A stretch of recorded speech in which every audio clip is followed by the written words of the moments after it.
first of all, everyone, thank you for joining us for what is really a historic episode. I will come to our very, very special guest in a second. But just to quickly introduce the rest of the room, we have Gary Tan, of Initialized Capital.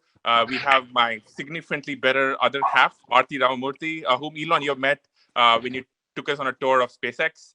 We have Steven Sinofsky of ex-Microsoft fame, and we have the one and only Mark Andreessen. But to introduce our special guest, and this person truly needs no introduction, the founder of Tesla, SpaceX, The Boring Company, Neuralink, PayPal, and I'm sure there's a bunch more. Elon Musk, welcome to Clubhouse. Thank you. Glad to be here. Thank you. Okay, Arti, I think your first This question. is awesome. Yeah. So Elon, again, welcome. This is really fun. We've been waiting all day. This is the longest wait to 10 p.m. because we just couldn't wait to get this going. I hope this is as much fun by the end of it for you as it is for us. First question from me is when are we going to get to Mars? Well, I think we'll get to, when will we get the first people to Mars? I think we have a decent shot of doing that in about, I'd say I call it 5 years, something like that. So yeah. Earth and Mars sync up every 26 months. That's when we're in it's roughly the same quadrant of the solar system, and where we can do an interplanetary transfer. And so we had one about 6 months ago. So about a year and a half, there'll be another one. So figure, I don't know, 5.5 years. 5.5 years. So what does it take from here to that point? Like, what are the milestones you think for us to get to, 5 years out, we are landing on Mars? Well, we've got to make a Starship fly, get to go to orbit and back repeatedly. Mm-hmm. I mean, the essential elements are you need a fully reusable, you need a fully and rapidly reusable orbital rocket. This is the holy grail of rocketry. So no one has ever succeeded in creating a fully reusable rocket. And it can't just be fully reusable, it needs to be rapidly reusable, so it doesn't take several months of refurbishment between flights. It needs to be much like aircraft, where the cost of an air flight is, the biggest component of that is fuel. You can't just be throwing rockets away every time.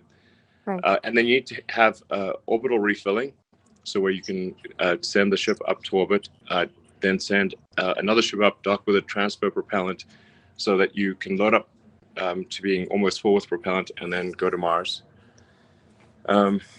If you've got a large, fully and rapidly reusable rocket with orbital refilling that uses high efficiency, low cost propellant, then you can go to Mars. And then one last thing is, on Mars, you need local propellant production. So you take CO2 out of the atmosphere, combine it with water ice, H2O, to create CH4, methane, and oxygen. And if you have those elements, life can become multiplanetary, and we can have a self-sustaining city on Mars, which I think is one of the most important things we could possibly do for ensuring the long-term existence of consciousness. Yeah, I think, that makes sense. Sorry, sure, I'm go for it. Yeah, Elon, you've spoken about this often, which is, expanding the scope of consciousness and how it is tied to multiplanetary life. Could you explain what that means for you and why that matters to you? Sure. Well, so originally I had sort of kind of an existential crisis when I was a kid, trying to figure out what's the meaning of life, why are we here, what's the point of it all, is it all meaningless? I got quite depressed, actually, and sad about it, and then the thing that kind of broke me out of it was reading Douglas Adams's Hitchhiker's Guide to the Galaxy, where he essentially pointed out that the universe is the answer, and really the hard part is figuring out what questions to ask about the answer that is the universe. Yeah, exactly. He was trying to make fun of the fact that the answer is the easy part, but the questions are the hard part. So in order for us to gain a better understanding of what questions to ask or to understand what it's all about, we have to increase the scope and scale of consciousness so that we're better able to figure out which questions to ask and answer them. So the longer, the broader in scope, larger in scale that consciousness is, the more likely we are to be able to answer these questions and figure out what the heck's going on. Why are we here? To answer the fundamental questions. And I think there's arguably a great filter that we face with, will we become a multi-planet species or not? We'd be surprised if out there in our galaxy and others that there are a whole bunch of dead one-planet civilizations that prospered for a while. They might have prospered for millions of years, but then gradually the civilization collapsed for reasons external or internal, and that was that. All civilizations go through an arc where they go up in technology complexity, but then they don't keep going up. Over time they decline, they fall, and this has happened obviously with, if you're a student of history, with many civilizations in the past. You can look at ancient Egypt. 5,000 years ago there was the Great Pyramid of Giza, but then the people living there forgot how to build pyramids after a while, and then they forgot how to read hieroglyphics. There's obviously, Gibbon's famous book about the decline and fall of the Roman Empire, and how they had advanced technology in terms of roads, aqueducts, plumbing, and so forth, and then they basically people forgot about it. The ancient Sumerians, Babylonians, all these things they've all gone through a similar arc, which suggests that most likely we will go through such an arc as ourselves, and we'll be arguably less resilient to recovery because of globalization. So I think for the first time in the 4.5 billion year history of Earth, it has been possible to extend life beyond Earth and make life multiplanetary. And this window of opportunity may be open for a long time. I hope it is, or it may be open for a short time. And I think it would be wise for us to assume that it's open for a short time. I'm an optimist, not a pessimist, but you have to say, there's some chance it's only open for a short time, and we should take advantage of this brief window of opening where we can transport life to make life multiplanetary, and humanity is essentially the agent of life in this process. And I think we almost have an obligation to ensure that the creatures of Earth continue, even if there is a calamity on Earth, which, as I said, could be man-made or it could be some natural calamity. As if you look at the fossil record, there are many mass extinctions. I think all of that makes sense, and I think you've talked about this before. I think one other question I have is, when we get there, we have to set up the whole society, we have to set up civilization there. How will the whole thing work in your mind? Everything from what does it mean to have internet connection in Mars, all the way to governments and rules and laws and everything. Yeah, I think all those things need to happen, just as they happen in the U.S. and happen in every country. And I would not presume to prescribe what should happen there. I think the important part is just that we get people there and we get the equipment necessary to establish a self-sustaining civilization, at least one self-sustaining city. And I think the key threshold of when we would pass the great filter, or this particular great filter, is Mars sufficiently self-sustaining such that if the ships stop coming from Earth for any reason, it could be something massive or something banal. I mean, civilization on Earth could end with a bang or a whimper. But either way, if the ships stop coming from Mars, does Mars die out or not? And Mars only has to be missing one little ingredient, like the equivalent of vitamin C, and it will survive for a while, but it will not. But it will eventually die out. So it's kind of getting a state on Mars to pass that critical threshold where it is self-sustaining. And are we able to do that before some calamity or a gradual decline in civilization occurs that prevents the ships from going there? That's the key threshold. I mean, in a more pithy way, is does the city on Mars become self-sustaining? Which comes first, a self-sustaining city on Mars or World War III? Yeah. if you kind of let yourself dream out over the next few decades, like what would you consider success? Like, let's say they get through the first 5 years and even the first 10 years. Like, what do you think is possible to build on Mars 10 years in, 20 years in, 30 years in after first arrival?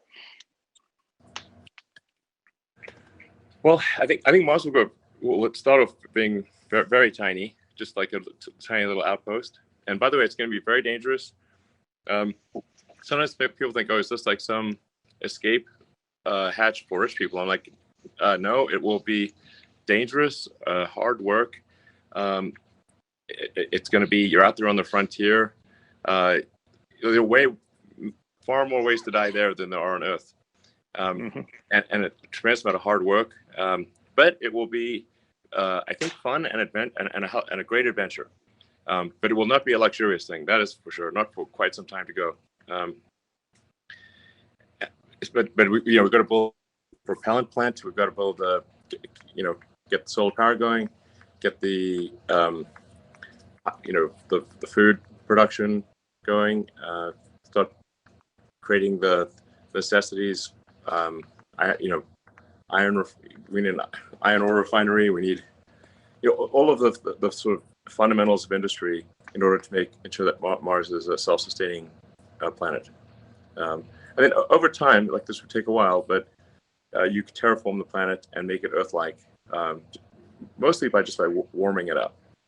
So yeah. So, as you talk about this, I mean, honestly, what comes to mind is sort of the idea that a Martian civilization, although obviously imported from Earth, it will quickly evolve to be quite a bit tougher by necessity. And just the mental image just leaping in my mind is the Spartans in ancient Greece. Like, do you think the sort of vector of civilization will unfold differently as a consequence of how difficult it's going to be to get it going? Yeah, it probably will. I think so. And so then maybe we don't just have a backup, right? Maybe we actually have an alternative, like and the ability to actually see two like fundamentally different civilizations flourish. Yeah, absolutely. The fact that you can only go to Mars every 2 years and that it's a 6 month journey, although I think we can over time get that potentially as low as 1 month, but still you can't go to Mars when Earth is on the other side of the sun from Mars. Like times where Mars is literally on the other side of the sun. You can't get no matter what you do. So that time gap would mean that that there'd be essentially a new group of people arriving roughly every 2 years. I don't know. I think it'd be interesting. People would probably trace their I came on this particular sun, Earth Mars synchronization event. I don't know, but like I said, the important thing is like that we have established Mars as a self-sustaining civilization, and that we have done whatever we can to ensure the long-term continuance of consciousness as we know it. Because so as far as we can tell, we're the only the light of consciousness, which is a delicate little candle in the dark. It's only here on Earth. I mean, it might be other places, and there's arguments that it's likely to be other places, but honestly, we have seen no sign of it. And I'm pretty sure that I would have known about it, and I've seen nothing to indicate that there was any alien civilization whatsoever. I'd be the first to jump on that in a second, but I've seen no such evidence.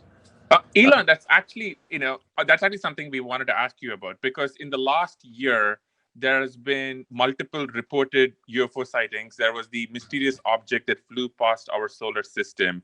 I think you just described that you haven't seen any evidence of aliens, but A, do you think we'll ever run into them? And B, if we do, have you heard of dark forest theory from the three Brody problem? How do you think we should think about aliens?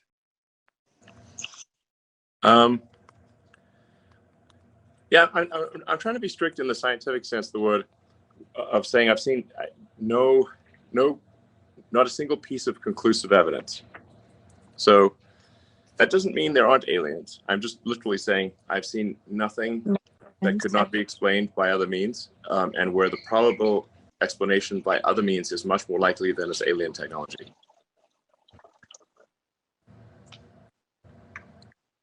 So, and for people who say like there are sightings of aliens, I'm like, listen, man,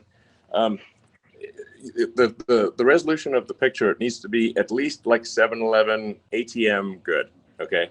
I mean, we can't have that fuzzy Loch Ness monster bullshit, you know? It's like, come on, we got like, was that like a 500 megapixel camera? What are you talking about? Where do you even find that thing? It's gonna be at least like iPhone 6 level or something. I don't know. Can I ask one more Mars question? Sure. If that's okay for you. So, Elon, you famously have a pile of really beautiful kids. And I know you care about them a great deal, as all parents do. What would your response be if they start coming to you when they turn 18 or 22 and they say, Dad, we're now that you've landed us on Mars and there's a colony forming, like I really want to go? Yeah, I think if we're talking about, say, the third or fourth set of landings on Mars, I think that'd probably be I'd be okay with that. Although I've polled them so far and none of them say they want to go, so they may change their minds, but currently they're not chomping at the bit to go to Mars. Okay. Interesting. Elon, okay. So I think for folks who may not know this, I think we originally met over Twitter, and it's just safe to say, and I want to move on from Mars to memes. It is safe to say that you might be the master of the memes. And in fact, you had a quote, "Who controls the memes controls the universe." Could you just explain what you meant by that and how you became this person? Well, it's a play on words from Dune. Who controls the spice controls the universe. And then if memes are spice, then it's memes. I mean, there's a little bit of truth to it in that, like how do you what is it that influences the zeitgeist? Like how do things become interesting to people? And memes like actually kind of a complex form of communication that's that like a picture says 1,000 words and maybe a meme says 10,000 words. It's a complex picture with a bunch of meaning in it, and it can be it's aspirationally funny. So it's I don't know. I love memes. I think they can be very insightful. Throughout history, I think the symbolism in general has powerfully affected people. So, yeah. How did you get so good at them? I mean, I remember following you many years ago. Going from that to your sea shanties meme or any one of the memes, and some of it may not be safe for work here. How did you get so we good are at told it? that Why do we have to be safe for work? You don't have to be safe for work. This doesn't work. I don't know. Yeah. I don't know. I guess probably. If you go back to my very early tweets, or technically I was on Twitter. I think in the very early days when there were only like maybe 10,000, less than 10,000 users. But then like people were just like tweeting like what kind of latte they had at the University Street Starbucks, and I was like, I don't need to know this. So then I deleted my Twitter account, and then a fake person who got my Twitter account and tweeted for a few years, and then my friend Billy said, "Hey, you really should be on Twitter so you can speak directly to people." So I was like, "Okay, I'll do." My friend Billy convinced me to regain my Twitter account, and my early tweets are pretty racy, and like pretty because I was reading this biography of Catherine the Great, so it sort of things went crazy from there. By the way, I like how you say that your early tweets were racy and not right now. I just like that. Look at your Well, I mean, a profile. lot of people think like, oh, he's gone crazy on Twitter. I'm like, no, I started crazy on Twitter. But what's like your favorite set of new memes, Elon? Like, what are the new things that you're following now with respect to memes or creating? Sorry, what was that again? Yeah, I mean, I was just gonna ask you, what are the new memes that you're like following or creating right now? What are the ones that are interesting to you right now? I don't really follow memes. You just make them. I make some of them, and then some of them are sent to me. I have some pretty kick-ass meme dealers. Yeah. Wait, who's a meme dealer? Like, is this like somebody you meet in a back alley over a signal? Memes going at a good price. Are there meme dealers on Mars? Wait. You gotta have a good meme dealer. There will be. My friend Mike is a good meme dealer, and Claire as well, and Jake L, and quite a few others actually. I fortunately am the lucky recipient of very interesting memes. Great. Today you'd, slightly changing subjects a bit. Just on Twitter, today you'd posted about Neuralink and why people should be working there. For folks who don't know about it, I thought it was really cool. Just the possibility of it, it's just really fantastic. Tell us more about it. There are a lot of engineers listening on this, in this clubhouse. What is Neuralink? Why should we care? What is possible with it?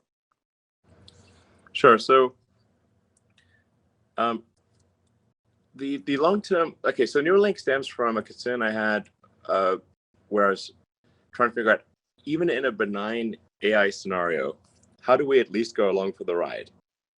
So, I mean, if for those that are following AI closely, it's obviously improving dramatically. If you see look say GPT-1 versus GPT-2 versus GPT-3, and just how radically that's improved, and just there's deep minds, and I mean, I think they've run out of games to win at basically, and there's just, and look at Tesla. It's an important thing at note I should make is like Tesla actually has, I think, one of the strongest AI teams in the world, but it's an AI team focused on real world usability. So just really solving vision, perception, and control with AI. But even in a benign scenario for AI, where let's say like the AI is like just really wants to be super nice to us and make us happy.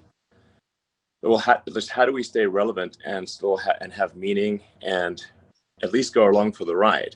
That's in the good scenario, and then in terms of avoiding the bad scenario, to the degree we can couple collective human will to the outcome of artificial intelligence and what's developed in that way, I think that'll probably be a better scenario than if we're unable to effectively couple collective human will to that outcome. So, the final. Now, sorry for this is getting kind of esoteric, but we love it. We love it. Keep going. Yeah. No. Okay, so people are already a cyborg, in that you already have a tertiary digital layer. You've got your sort of limbic system, which is your primitive drives and desires and responses, and then you've got your cortex, which is like long-term planning and thinking. Those are two biological layers, and then there's a tertiary layer, a third layer, which is digital, and you already have that in the form of your phones and computers and all your applications. You're far more powerful than a human would be without those cognitive enhancements. But the bandwidth between your cortex and your digital tertiary layer is very slow, and in fact, with the advent of phones, it got even slower. So if you're thumbing, like, say, what's the bit rate of a pair of thumbs on a phone? It's very low. I mean, let's be super generous and say it's 100 bits per second. Well, computers can communicate at trillions of bits per second. So it's, at a certain point, the computer gets smart enough. It's like the computer's just like trying to talk to a tree. Trees do sort of talk, but they talk so slow that we don't notice. So we need to improve the bandwidth, and with a direct neural interface, we can improve the bandwidth between your cortex and your digital tertiary layer by many orders of magnitude. I'd say probably at least 1,000 or maybe 10,000 or more. And we could also spend a lot more time thinking about interesting things as opposed to taking complex thought structures, compressing them down into words, which is also, again, a very low bit rate, and then having someone else receive those words, decompress them, and then send words back at you. So a huge amount of our brain power is spent in compression, decompression, and we could be instead spending it on deeper concepts. And so if you had a neural link, if two people had a neural link, you could do conceptual telepathy, where you have a complex series of concepts, and you could just transfer them directly, uncompressed, to the other person. This would massively improve the quality of communication and the speed of it. So, and there are other sort of pretty wild things that could be done. Like you could probably save state in the brain, and so if you were to die, your state could be returned either in the form of another human body or a robot body. I mean, this is getting like really, into weird sci-fi stuff here. This is great. This is basically like altered awesome. carbon, right? Like this is basically a plot line from Altered Carbon. Go on, love it. Yeah. Yeah. It's kind of like Altered Carbon. Yeah, exactly. But I think you could decide you want to be a robot or a person or whatever. And you wouldn't be exactly the same. So there'd be a little lost in transfer. But you can also say it's also arguably true that when you wake up in the morning, you're not exactly the same as yesterday. Or the you of a month ago is not the same as the you of today. I mean, a bunch of brain cells have died, and some memories have faded, some have strengthened. There are new memories. So anyway, the point is, like, you wouldn't be. There could be something analogous to a video game, like a saved game situation, where you are able to resume, upload your last state. Yeah, kind of like Altered Carbon. Maybe lose a few memories, but mostly be you. So now that's the long-term stuff. In the short term, for Neuralink, the idea would really just be to address brain injuries or spinal injuries, and make up for whatever lost capacity somebody has with an implanted chip. So the first thing that we're going after is a wireless implanted chip that would enable someone who is a quadriplegic or tetraplegic to control a computer or mouse or their phone or really any device just by thinking. And this obviously would be a massive enabler, make life way easier for them. There have been sort of primitive versions of this device, one done with like wires sticking out of your head, but it doesn't work all the time, and you can't take it home with you. So just having, basically, you think, like, in simplistic terms, I'd say it's sort of like a Fitbit in your skull with tiny wires that go to your brain. So Fitbit in your skull with tiny wires. So if somebody who's listening is good at designing like Fitbits, Apple Watches, phones, computers of various kinds, then actually they would be a great fit for Neuralink. So yeah, we'll probably be releasing some new videos showing progress maybe in a month or so, and because we already got like a monkey with a wireless implant in their skull and the tiny wires, who can play video games using his mind. And he's totally normal. Really, that's amazing. He looks totally normal and happy. So it does not look like an unhappy monkey, and you can't even see where the neural implant was put in, except for that he's got like a slight like dark mohawk. But other than that, slight one. It's small. Yeah, it doesn't look. He's not uncomfortable, and he doesn't look weird. So we're and I was like when the USDA person came through and inspected our facilities, our monkey facilities, she said it was like the nicest monkey facilities she's ever seen in her entire career. Just FYI. We went the extra mile for the monkeys. As long as you didn't make them play Cyberpunk.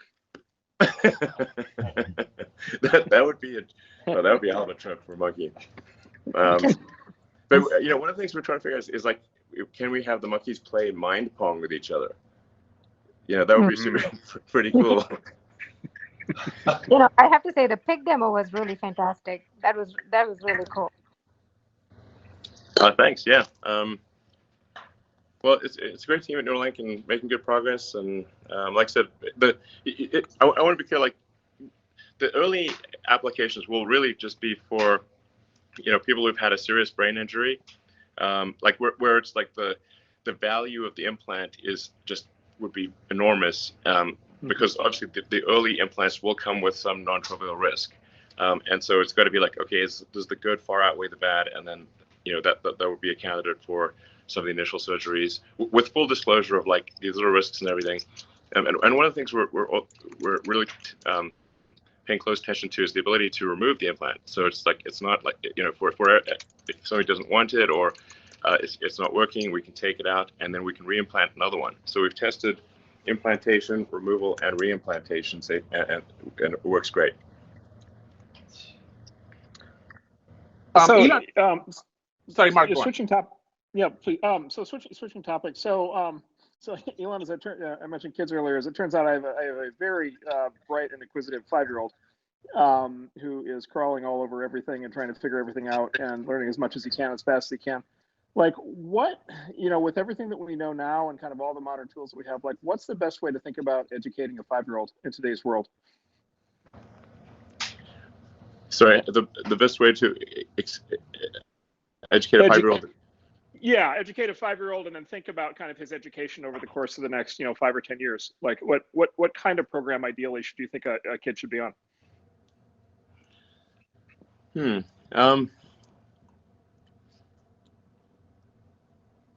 Well, my observation is my kids were mostly educated by YouTube and Reddit, and then and their, I guess, classmates and I guess there were lessons as well, but judging by the amount of time they spent online, it seemed like most of their education is actually coming from online.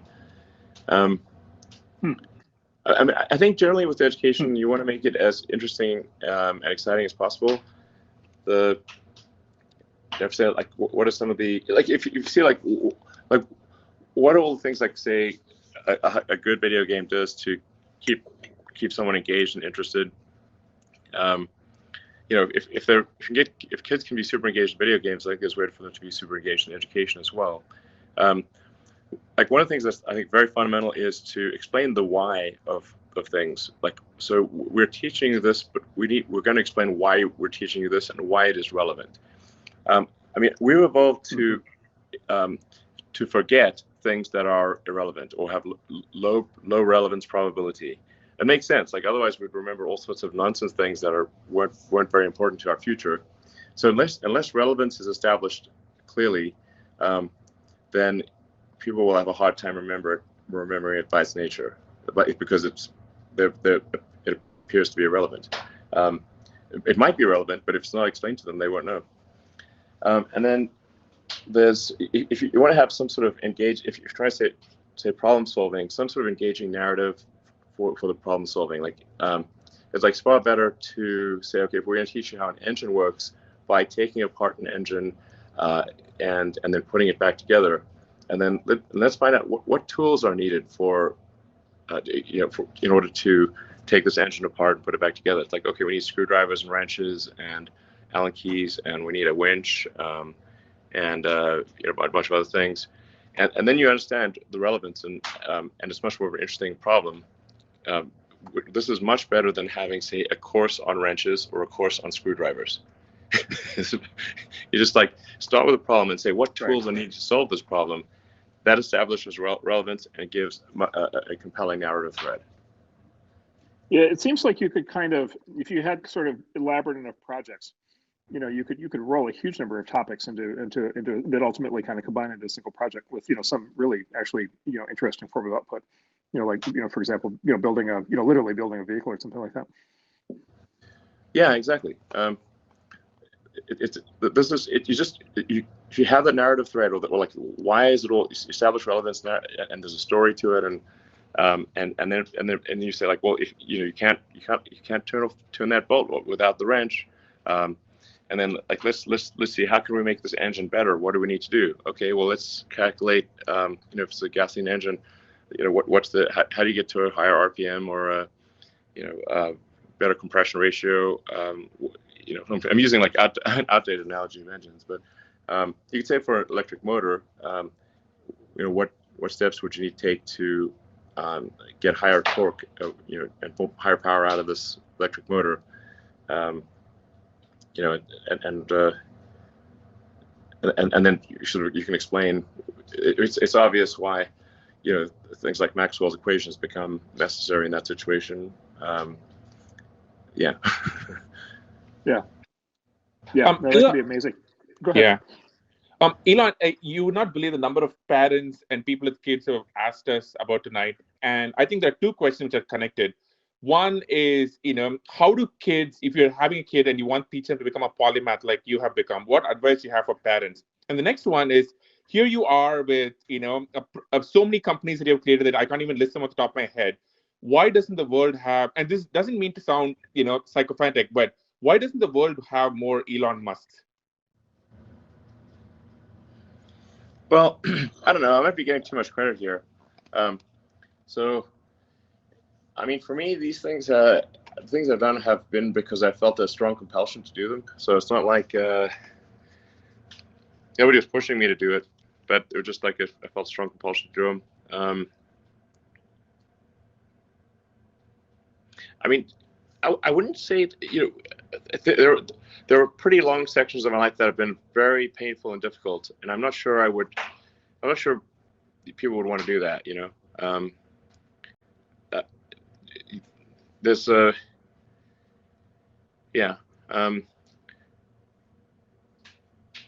if somebody wants to be me or do the things I've done, I would say most probably you're mistaken. You do not want to do that. You'd have to have some kind of like rage demon in your skull that you just got to get it done. It's like when people ask me like, what encouraging words do you have for entrepreneurs who want to do a startup? And my response is, if you need encouraging words, don't do a startup. To quote my friend Bully, doing a startup is like eating glass and staring into the abyss. Yep. For a long time. Yep. Okay. We're going to switch topics just a second, but I think for everyone in the audience who just caught up and managed to squeeze in, just a quick reset/recap. This is the one and only Elon Musk for his first time on Clubhouse, and this is a show that we do every single day. I know a lot of you are trying to get in the room. There are a bunch of overflow rooms. See if we can get in there. But we're just having an amazing conversation with Elon. Elon, okay. This is something you joked about, but I'm kind of curious to get your, maybe serious answer to this, which is all things cryptocurrency and Bitcoin. You famously just changed your Twitter bio to just the Bitcoin logo and the word Bitcoin this week. What do you think of cryptocurrency? What do you think of Bitcoin? What do you think of other, cryptocurrencies? Would love to get your take on the entire thing. Well, I got to watch what I say here because some of these things can really move the market. So, first of all, I should say, like, many friends of mine have tried to convince me to get involved in Bitcoin for a long time, like from when it first just popped, it popped out there. And, a friend of my Bully, he actually had Bitcoin cake, a cake that was like had a big sort of Bitcoin symbol on it, and he fed me a slice of Bitcoin cake in 2013. So, clearly I should have at least bought some Bitcoin 8 years ago. Like, what more do people need to do? Like, Jesus, talk about being late. Talk about being late to the party. So I was a little slow on the uptake there. My apologies. But I think about it a fair bit. But I do at this point think Bitcoin is a good thing.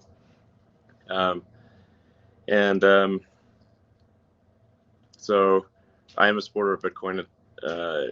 Like I said, I'm late to the party, but I'm a supporter of Bitcoin. And I think Bitcoin is really on the verge of getting broad acceptance by sort of the conventional finance people, So, yeah, I think so. I don't have a strong opinion on other cryptocurrencies. I mean, occasionally I make jokes about Dogecoin, but they are really just meant to be jokes. But Dogecoin was made as a joke to make fun of cryptocurrencies, obviously. But fate loves irony, and often, as a friend of mine says, the most ironic outcome is the most likely, or as I like to say, the most entertaining outcome is often the most likely, and arguably the most entertaining outcome and the most ironic outcome would be that Dogecoin becomes the currency of Earth in the future. Awesome. Oh my God. Elon, when you tweeted me this afternoon, I will say my tweet replies have been overwhelmed by probably like a zillion different like cryptocurrency coins. But yeah. And by the way, you might remember the infamous time when your replies were filled with cryptocurrency bots on Twitter. Oh my God. It was insane. Yeah. That was actually how Elon and I actually wound up meeting, because that was a very painful time. Okay. Yeah. In fact, and then I made a joke about Bitcoin, and my account got locked. Yeah. I had to actually try and convince some folks that was actually the real Elon Musk and try and get his account unblocked. Yeah. Okay. So I want to bring us back to one of your companies. We actually have a Tesla Model S sitting outside our house right now. It carries us and our 2-year-old baby around, and we love it. Would love to just get your take on where you see you just have a refresh of the Model S coming out. I just saw the review for it. Where do you just see the future for Tesla, and especially when it comes to all things battery technology and self-driving? Those are two topics I think a lot of people are very interested in. Okay, so you're asking me about the future of batteries and self-driving? More like actually, where do you see Tesla over the next few years?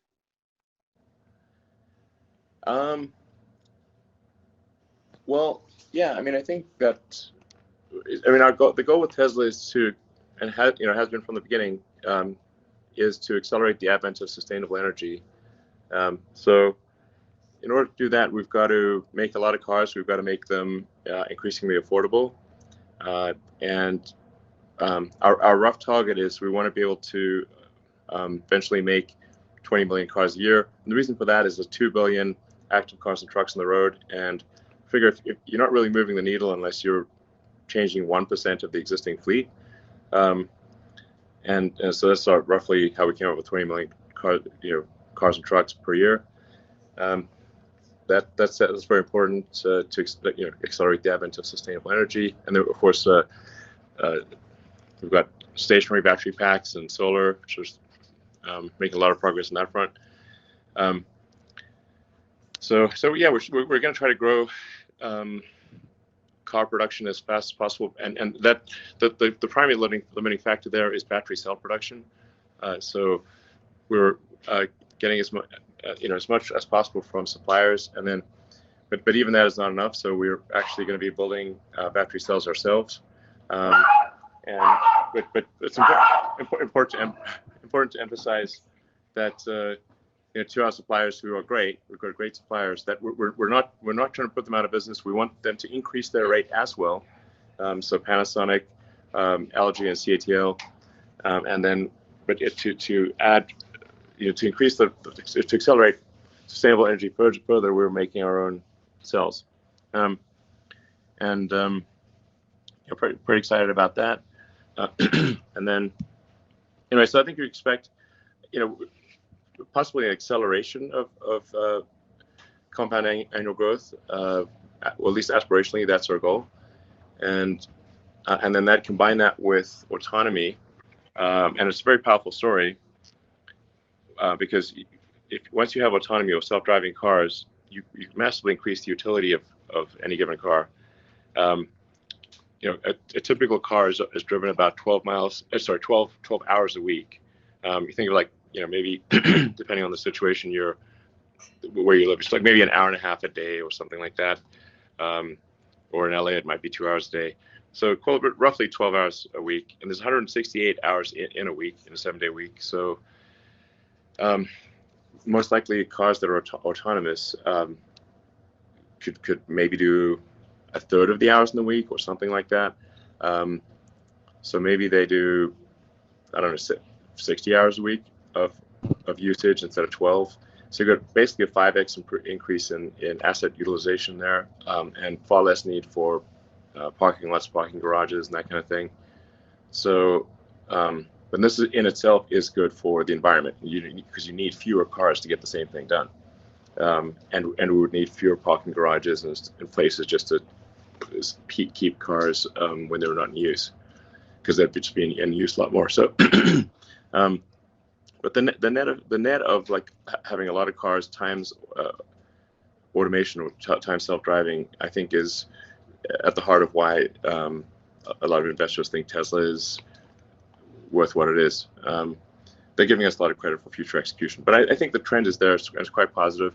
And I'd like to once again say, if anyone is interested in practical AI, AI that where the rubber hits the road, please join Tesla's autopilot/AI team. I think people don't quite appreciate that Tesla has some of the most advanced AI in the world, both on the software side and on the hardware side. And on the software, on the hardware side, we've obviously got our inference computer, which I think is still the best inference computer out there, even though it's been going for a couple of years. And then we're building DEUTSCHE, which will be the world's most powerful training computer, because it's got to process vast amounts of video training data, and bringing the day of self-driving sooner translates directly to lives saved and injuries avoided, because about 1 million people die every year in car accidents, and about 10 million per year have serious injuries. So that's the sooner the better, and a lot of lives will be saved and people's lives made better if it happens sooner. Elon, on self-driving, you made headlines, I think, a while back when you basically, to put it mildly, criticized LiDAR as a key technology for self-driving. Could you talk more about that and why, you're not such a huge fan of LiDAR? Yeah, I mean, sometimes I'm just talking smack, No, we didn't know that. Yep, it's time you knew. We took those tweets seriously. I confess. Yeah. So, first of all, I'm not like fundamentally against LiDAR in all things, because for the SpaceX Dragon that docks with the space station, we actually developed and built our own LiDAR for docking with the space station. So obviously, if I hated LiDAR, we would not have done that. And this is well before. This is like 10 years ago that we started doing that. So I'm not like, I don't have some sort of weird antagonism to LiDAR. However, for driving on real world roads, you have to solve vision. You have to solve vision, basically understanding objects with passive optical photons, and then making sense of those objects. So like vision, perception. What do those objects mean? What are they going to do? What is their likely path of travel? And then control, and all of that really is is AI. The way we're doing it is by running a bunch of neural nets in our head. So we've got to run a bunch of neural nets to do the same thing in the car. And at the point at which you've solved passive optical, and this is better passive optical than a human has, because you've got 8 cameras, 3 of which point directly forward, 2 that are diagonally forward, and 2 that are diagonally rear, and 1 rear. So the way we do it right now is we have all 8 cameras synchronized with, so you've got 8 frames collected simultaneously, and we're moving towards, and have in fact mostly moved towards video training. So you've got you've got eight surround cameras. It's like kind of a surreal thing to see, because people look, really, people have two eyes, but kind of like really more like one eye, because the two eyes kind of combine. But anyway, the neural net basically it needs to move to full video training, video inference, surround video training, surround video inference, and then it will be superhuman, no question about it. There's just because people don't have eyes in the back of their head, like you basically have effectively a human, for all intents and purposes, it's like having one camera on a slow gimbal, and that is often distracted, and maybe sort of drunk, or change the radio, or they fall asleep, or there's all sorts of things that go wrong. There's no question that you can be superhuman with just cameras. And I think if one is going to go with sort of active photon generation, I would recommend something in the occlusion penetrating wavelengths. So like radar, it's sort of roughly 4 millimeter radar or something like that would be better if you're going to really delve into the arena of active photon generation. Wow. Okay. That's amazing. Okay. Also, I love how deep you got into that. It was super, super fun. All right. I'm going to switch topic just a bit. I would say it's safe to say a lot of people are very interested in how you work. And you often, for example, describe yourself as an engineer. So walk us through, it's Monday morning, you wake up. What does a typical work day in the life of Elon look like? I guess I wake up and see if there are any emergencies on text or email, and often there are. I mean, a ton of what I deal with is not actually fun or interesting. It's like chores. So I've tried really hard not to do my chores, but then if I don't do my chores, things go to hell. So, oh man, you have to do your chores. So, yeah, it's kind basically, I'm a bit relieved that Elon Musk basically has the same schedule as the rest of us. We all hate chores, and you do too. And it's kind of, there's something just really relieving just hearing you say that. Yeah. I mean, that's pretty much how it goes these days. I do enjoy the in-person meetings more than email. In fact, I think I'm getting like a slight negative limbic reaction to email. It's killing me. Texts are way better to deal with, and then in-person meetings are much better. Even Zoom meetings or whatever, they're still better than email. Anything's better than email, frankly. So anyway, I'll have a bunch of meetings. I'll write email or write text, especially if it's like an email to the group, like saying, hey, I think we need to change direction and do the following things. And let me know if you think otherwise, but otherwise we've got to do these things and get our act together in this area or that area. And then, yeah, a bunch of meetings. Most of my meetings are engineering and design. But of course we have to deal with finance and, sales and other things. And, the things that are necessary for a company to function. And then there's this quite a lot of context switching. And somebody sent me the meme of fear is not the mind killer, context switching is the mind killer, which I totally agree with. Context switching is a real bear. So just try to basically try to do less context switching. So maybe focus on one thing for an hour and then another thing for another hour.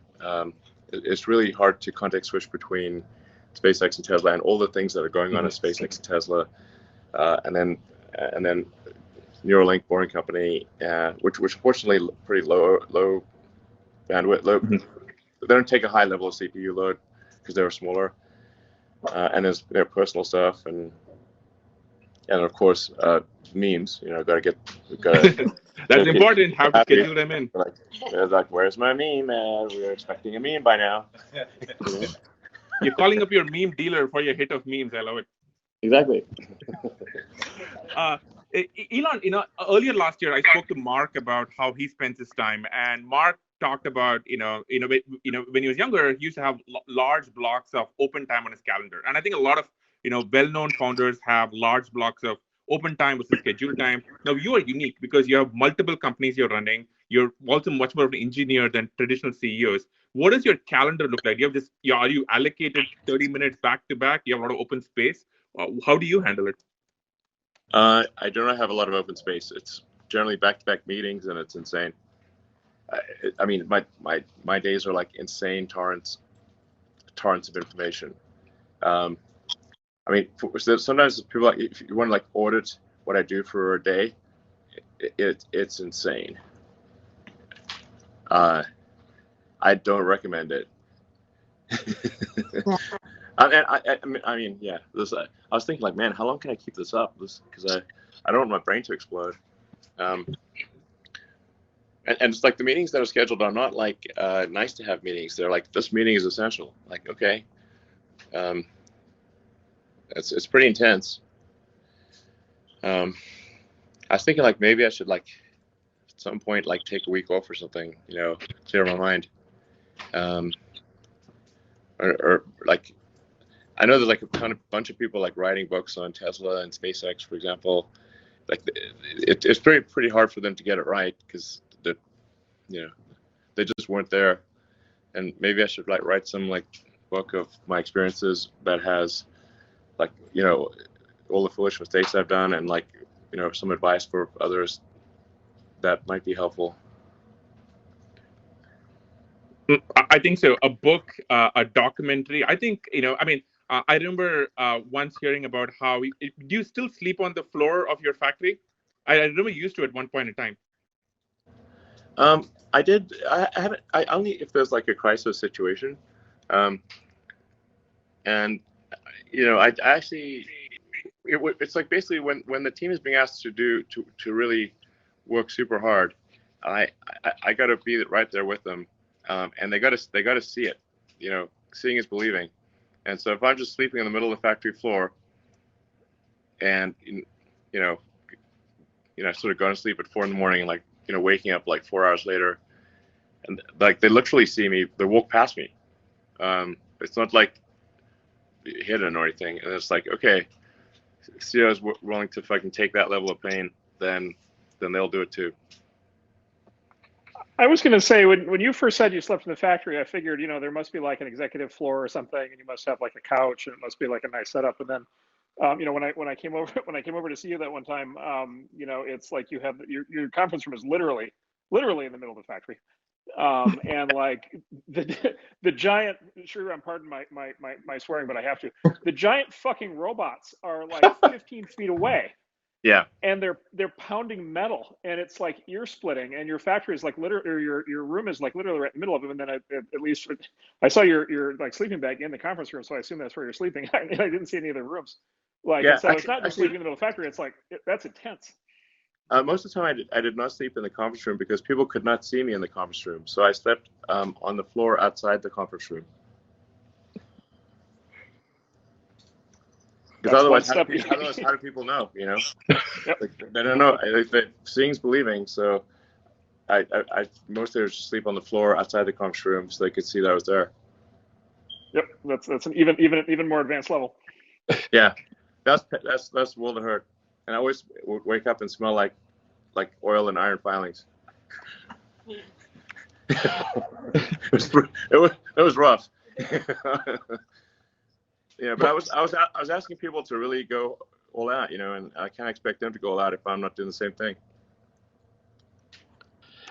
That's super interesting because when people think, and again, I'm not saying this to flatter you. When people think that how does the richest person in the world live, they don't think uncomfortably sleeping outside a conference room with like a lot of loud banging going on right next door.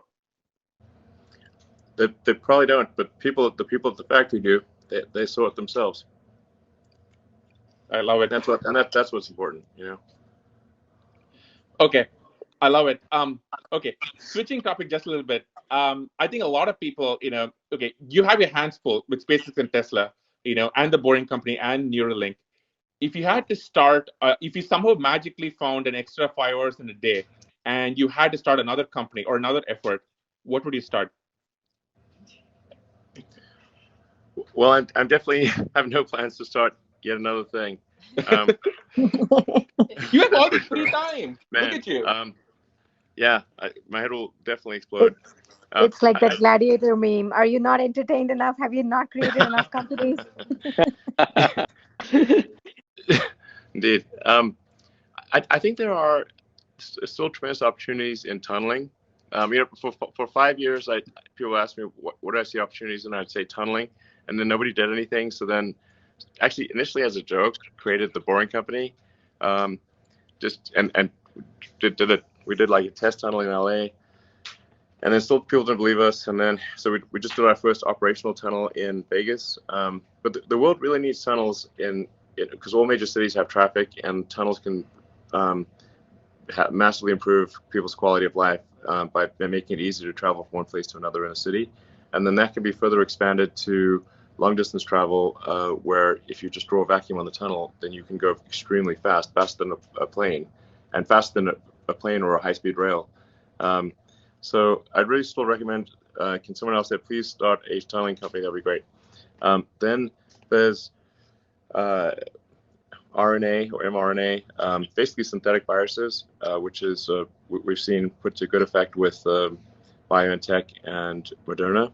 But I think people don't quite appreciate that what's actually going on is the digitization of medicine.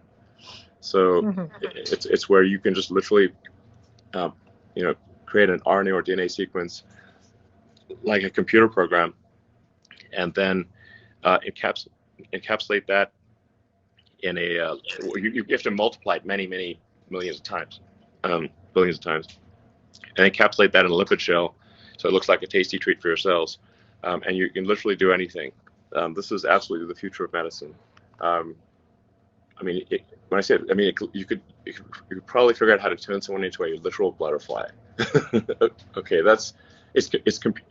your cells are biological computers. They execute just like a sort of old school computer where you'd feed it like you'd feed it a tape, or a punch card. That's you feed your cells, which are tiny biological computers, this punch card, and they will do whatever that punch card says. So that was probably a big eye opener for 2020 of like just the understanding the potential of RNA, and then just super randomly, Tesla actually is making a fairly advanced RNA sort of microfab or something where currently for CureVac, but we're open to making it for other companies as well. Wait. I don't think I'm not sure I understand this. Why is Tesla making an RNA fab? It's super random. So, like about a little over 4 years ago, we acquired a company in Germany, primarily for they're very good at automation. It's called they were called Groman, and they're in southern Germany near basically a city of Prum, and at the time of the acquisition, they said like, look, we're willing to be acquired, but there's like just a couple of projects that we think, even though they're not related to automotive, we'd really like to continue if you don't mind. The two projects were one is this like tiny chip analyzer, or like a thing with tiny wires for analyzing chips that Intel needs for making CPUs, and then another one was this biotech thing. It's basically there's three parts to it. There's a DNA multiplier, an RNA multiplier, and something which puts then the lipid shell on the RNA sequence. We're on like version 3 of it now, and they said could they keep going. I said, well, if you keep it under 10% of resources, no problem, we can keep going. And then I don't know, it turns out it may actually be useful. I just love that you accidentally found yourself with an RNA fab. By the way, I think you've been talking a lot about how mRNA obviously has been key to the Moderna vaccines and all the COVID-19 vaccines, which brings me to COVID. Let us say somehow magically tomorrow you were running the vaccine effort, the distribution effort right now. What would you do to get the vaccines out? I think Yeah, specifically around the delivery and the logistics side, which we just don't seem to be doing a really good job across the world. So what would you do differently there? Well, I don't have good insight into the situation as it stands, but I think relaxing the requirements on there's like seems to be there are too many requirements of who can get the vaccine. The vaccine really is important for anyone with that is elderly or has a compromised immune system, or is otherwise at risk for the virus. And I think really just saying like, first come first served. Show up here. Like use CVS and Walgreens, which give out the flu vaccine every year, and say, okay, just show up here, and especially for the Moderna and BioNTech vaccines, which are quite temperature sensitive, they can only be sort of defrosted from the deep freeze briefly, and then they must be used or they lose their effectiveness. This is because my understanding is the RNA, because the RNA sequences they use are not stable. Those sequences want to revert to something else. Because they're not stable, they must be frozen at a very low temperature, or they will simply want to revert to a lower energy state RNA sequence. That's my understanding of it. So just like, instead of worrying about like this, is the exact right person going to get the vaccine, like just accept that maybe some people who shouldn't get the vaccine will get it, but we will still get a hell of a lot more vaccines out there, and let's not worry about the details here. Let's just get it to as many people as possible, as quickly as possible. And for sure, we should not worry about the second dose quite yet. Just give everyone the first dose. I suspect that the immunity granted by the first dose is very significant. And we got, that third dose, the second dose is like, I think 3 or 4 weeks later. So we've got plenty of time to think about the second dose. Just worry about the first dose, and first come, first served, and don't worry about like accidentally giving the damn thing to someone who maybe didn't deserve it. That will happen a little bit. So that's my recommendation on that front. We are going to be, there is going to be an avalanche of vaccine coming. I think the U.S. may have ordered something like 900 million doses, supply. And the combination of there's going to be we were going to have so much COVID vaccine. I guarantee you it will be thrown away later this year, more than we could possibly ever need or want. And the Johnson & Johnson vaccine just got approved, which is that's good, because it's a more conventional vaccine, but it's a single shot, room temperature. And there are more and more vaccines that are going to get approved. Hopefully the CureVac one will be approved soon. I know, because I know the Tesla machine, it can make a bazillion doses super fast. So, I think there's definitely, for those who are concerned about the vaccine, you should expect an exponential increase in vaccine availability. And then combined with that, we are, I think, starting to approach some degree of herd immunity with people who have contracted the virus and recovered. So, which is actually better than getting a vaccine. The antibody reaction is better than if you got the vaccine. So, could go on and on about it, but overall, I think, optimistic message that there will be lots of vaccines, and I would really encourage people to take the vaccine. I am not an anti-vaxxer. I want to be clear. I'm a pro-vaxxer. So, speaking of the vaccine, California has been sort of bouncing between kind of 45th and 50th in the country, by states in terms of the speed of the rollout. And it for me, it sort of, it re-raises this question that's been coming up more and more, which is, you and I and a lot of people, here listening have built our companies, primarily in California up until now. What's your view on the future of California from here? Well, I mean, first of all, I should say I love California, and I've lived more than half my life in California. Just, I am, Californian, so much of I built my companies here. came here as a came to Silicon Valley as a summer intern to work on energy storage technology for electric vehicles way back in like 92, I think it was 92 or 93. There's a little company called Pinnacle Research in Los Gatos. I got to Silicon Valley as soon as I could. And then at Stanford, I was going to be working on sort of advanced capacitors for use in electric vehicles as grad studies, and ended up putting that on hold for the internet. And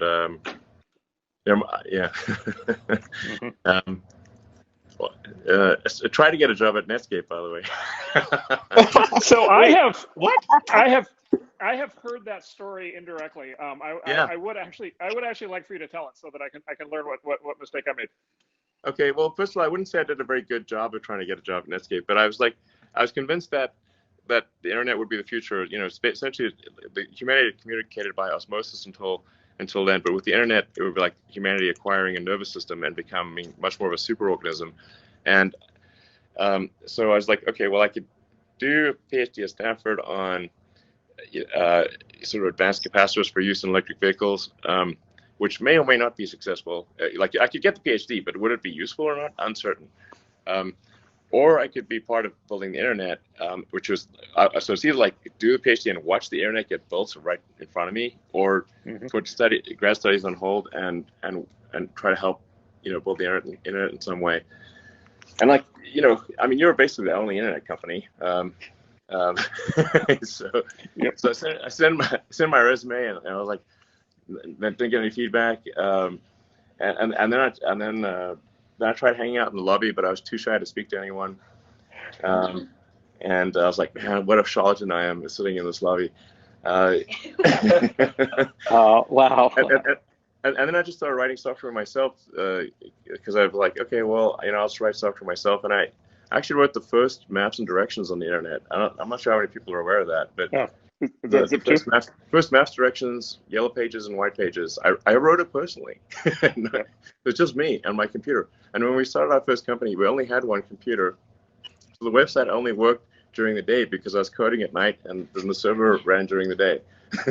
So that was quite an adventure, that's for sure. Yeah. So I just want to let you know that the next time you show up at one of my companies and hang out in the lobby for an internship, you're going to get an internship. Wow, thanks, man. Yeah. But only if you get the stuff running 24/7. Like you can't slack off at night. Yeah, you have to keep it running. No sleeping outside the conf rooms. That's not okay. Yeah. We will provide you with not just one but two computers. Nice. Okay. I want to wrap up with some light questions for you, which I think a lot of people are curious in. What are you watching on TV? What are you reading right now? Well, I just finished watching The Last Kingdom, which I think is a great piece of mostly accurate historical drama. There's Cobra Kai, which is if you grew up in it's so good. It's so good. It's such a sick burn, that show. My goodness. They just like turn the knife constantly.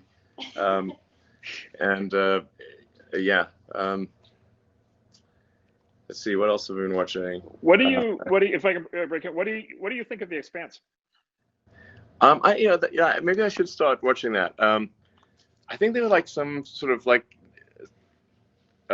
things about like having a shortage of water or something. There's something like that didn't make any scientific sense at first, so I was like, come on, this is dumb. So then I stopped watching it. But it sounds like maybe I should keep watching it.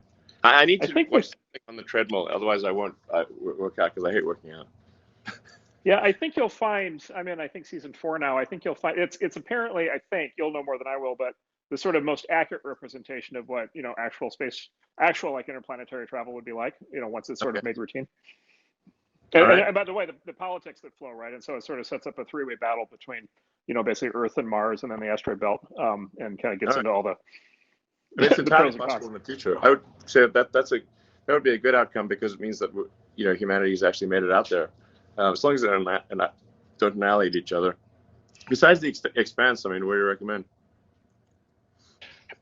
Oh, have you seen? I think I've got one for. Oh, I just got to bring one up. Devs, spelled DEVS. Devs. Yes. If you have not seen Devs, Dev is definitely the show for you. And I will not say any more, but you will enjoy it. All right, Devs. A game that's pretty good is Mythic Quest. Yes, Yes. amazing. Oh my God, my favorite. Best Apple TV show. Yeah, that's a good one. Did you see the Ravens Banquet, the most recent one? Yeah, it's great. So good.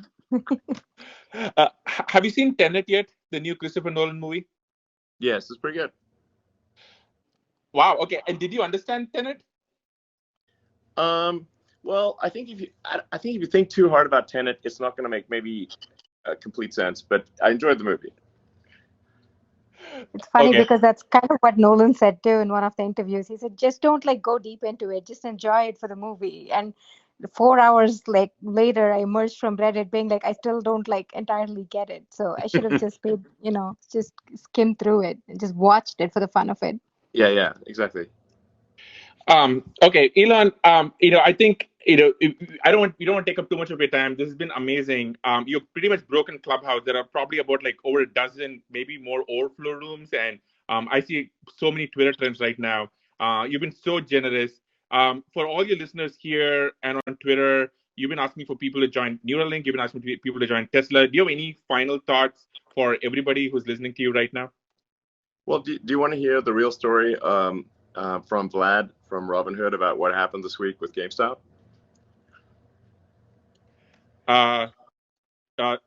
Sure, go for it. Okay, you need to let him somehow click on a button so he can talk. All right, let me figure this out.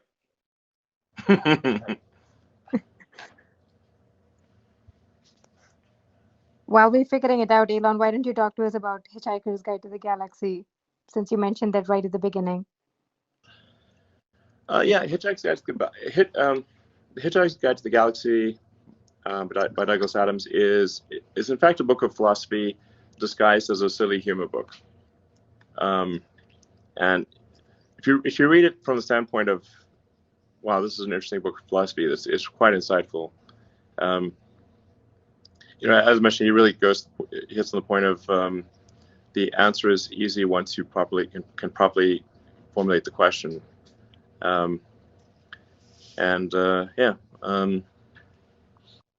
like the fact that the ship is powered by infinite improbability. It's called the Heart of Gold. Yeah. Yeah, it's he makes fun of bureaucracy. In fact, Earth essentially gets destroyed by a sort of clerical error or by the essentially, but not even clerical error. They basically decide that they need to have an interstellar highway, and then Earth's in the way, and so they post the fact that Earth needs to get destroyed for this interstellar highway. But of course, it's posted on an alien bulletin board that no one on Earth can access, and so then they're surprised when people on Earth are unhappy about this. It's like, it was posted on the board. What do you mean? We're like, what board? Some of the things in Doug Adams' book, like the Babel fish, where you put the fish in your ear that automatically translates, we kind of have that already. So yeah, the future is coming fast. Elon, okay. Vlad, can you hear us? Vlad the Stock Impaler. Hey guys, thanks for inviting me up. It's good to hang with all of you. All right, Vlad. What really happened? Give us the inside scoop. All right. Well, I was actually hoping that you would invite me up for the Fermi paradox part, because this has been a very surreal weekend and week for me. One of the really great things is all the people coming out of the woodwork to offer support for the company, offer advice. So I got introduced today, and actually I should say I just randomly downloaded Clubhouse a couple of days ago just to see what it was all about. So this is my first time literally using the app. But yeah, I got introduced to your friend Antonio, Elon, who had some good advice for me, and then introduced me to you. You had some great advice, and then I figured, I heard about this Clubhouse, and this has got to be part of the simulation. So I just thought, why not? So here I am. So I'm actually I'm actually an adherent to the simulation hypothesis. All right. Well, spill the beans, man. What happened last week? Why'd you stop people? Why couldn't people buy the GameStop shares? The people demand an answer, and they want to know the details and the truth. Yep. Okay, so let me start by giving a little bit of background. So I'm the chief executive of Robinhood. Robinhood's actually a. Just go on. I'll go through this quickly. Don't worry. This is important. It's actually a couple of companies. So there's an introducing broker dealer called Robinhood Financial, and that basically is the app that you know and love. It processes trades. You're a customer of Robinhood Financial. Then there's a clearing broker dealer, Robinhood Securities, that clears and settles the trades. And then we have Robinhood Crypto, which is our crypto business. All of these are kind of different entities that are differently operated. So basically Wednesday of last week, we just had, unprecedented volume, unprecedented load on the system. A lot of these, so-called meme stocks were, going viral on social media, and people were joining Robinhood, and there was a lot of net buy activity on them, as you guys all know. And Robinhood at this time, I think, was #1 on the iOS App Store, and pretty close, if not #1 on Google Play as well. So just unprecedented activity. And so Thursday morning, right? So I'm sleeping, but at 3:30 a.m. Pacific, our operations team receives a file from the NSCC, which is the National Securities Clearing Corporation. So basically, as a broker, as a clearing broker, and this is where Robinhood Securities comes in, we have to put up money to the NSCC based on some factors, including things like the volatility of the trading activity, concentration into certain securities, and this is the equities business. So it's based on stock trading and not options trading or anything else. So they gave us a file with a deposit, and the request was around $3 billion, which is, about an order of magnitude more than what it typically is, right? So no, why was that so high? Like, this seems like it sounds like this is an unprecedented increase in demand for capital. What formula did they use to calculate that? Well, yeah, and just to give context, Robinhood up until that point has raised, a little bit, around $2 billion in total venture capital up until now. So it's a big number. Like $3 billion is a large number, right? So basically the details are, we don't have the full details. It's a little bit of an opaque formula, but there's a component called the VAR of it, which is value at risk. And that's based on kind of some fairly quantitative things, although it's not fully transparent. So there are ways to reverse engineer it, but it's not kind of publicly shared. And then there's a special component, which is discretionary. So that kind of acts as a multiplier. And basically discretionary meaning like it's just their opinion. Yeah, it's a little bit. I mean, I'm sure there's definitely more than just their opinion, but basically, well, I mean, I guess like it's based on growth. What everyone wants to know is like, did something maybe shady go down here? It's like, seems weird that you'd get a sudden $10 billion demand. $3 billion. 3 in the morning. Sorry, how much? Yeah, it was $3 billion US dollars. $3 billion. Okay, $3 billion. Yeah, around. Just suddenly out of nowhere. And what percentage? I wouldn't impute shadiness to it or anything like that. And actually, the NSCC was reasonable subsequent to this, and they've been they worked with us to actually lower it. So it was unprecedented activity. You know, I don't have the full context about what was going on in the NSCC to make these calculations, but yeah, essentially, Is it was a large anyone number. holding you hostage right now? No, Blink I'm twice. okay. Yeah. Thanks for asking. But anyway, so this was obviously nerve-wracking, and I actually was asleep at this point. You know, the operations team was fielding this at 3:00, and then we got back, we put our heads together. Our chief operating officer basically said, look, let's call up the higher ups at the NSCC and kind of figure out what's going on. Maybe there's some way we can work with them. And basically there was another call, and they lowered it to something like $1.4 billion from 3. Okay. So, okay, we were making some progress, right? And then, but it's still a high number.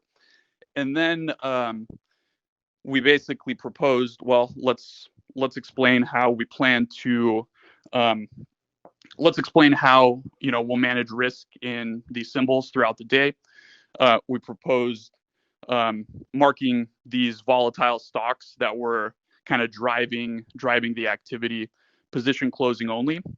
And then at about an hour before market open, so 5:30 or 5 in the morning, they came back and they said, okay, the charge is, or the deposit, $700 million, which we then deposited and paid promptly, and then everything was fine.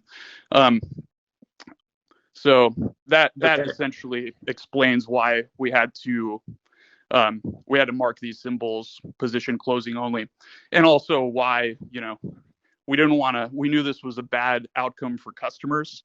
Part of what's been really difficult is Robinhood stands for democratizing access to stocks, and yes, we want to give people the access. So that's been very, very challenging. But we had no choice in this case. We had to conform to our regulatory capital requirements, and so the team did what they could to make sure we were available for customers. Who controls this organization, this clearinghouse? It's a consortium. It's not quite a government agency. I don't really know the details of all of that. Okay. But and to be fair, like we were I think there was legitimate sort of turmoil in the markets. Like, these are unprecedented events with these meme stocks, and there was a lot of activity. So there probably is some amount of extra risk in the system that warrants higher requirements. So it's not entirely unreasonable. But we did operational processes to make sure that customers that had positions could sell their open positions, because obviously restricting someone, we got a lot of questions about, okay, you had to restrict buying, why didn't you also restrict selling? And the fact of the matter is, people get really pissed off if they're holding stock and they want to sell it and they can't, right? So I think that's categorically worse. So and lots of other brokers, I think, were in the same situation. Robinhood was in the news, but you sort of heard this industry wide, right? Other brokers basically restricted the same exact activity. All right, so it sounds like this organization calls you up and they basically have a gun to your head, either hand over this money or else. And so, because I mean, like, basically what people are wondering is, like, did you sell your clients down the river, or did you have no choice? And if you had no choice, that's understandable. But then, we got to find out why you had no choice, and who are these people that are saying you have no choice? Yeah, I think that's fair. We have to comply with these requirements. Financial institutions have requirements. The formula behind these requirements, I think, it would obviously be ideal if there was a little bit more transparency so we could plan better around that. But to be fair, we were able to open and serve our customers, and 24 hours later, our team raised over $1 billion in capital, so that when we did open, when we do open tomorrow morning, we'll be able to kind of relax the stringent position limits that we put on these securities on Friday. Will there be any limits? Well, I think there's always going to be some theoretical limit. Like, we don't have infinite capital, right? And on Friday there were limits. So there's always going to have to be some limit. I think the question is, will the limits be high enough to the point where, they won't impact, 99.9+% of customers. So, if someone were to deposit $100 billion and decide to trade in one stock like that, that wouldn't be possible, All right.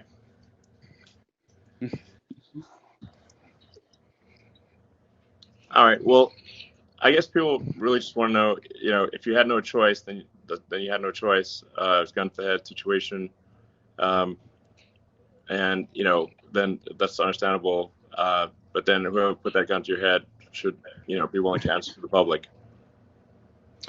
Yeah, listen, and I know there's processes. This is unprecedented times, and to be fair to those guys, they've been reasonable. So I think the one thing that is maybe not clear to people is Robin is a participant in the financial system. So we have to work with all of these counterparties. So we do get a lot of questions about, why do you work with market makers? Why do you work with clearing houses?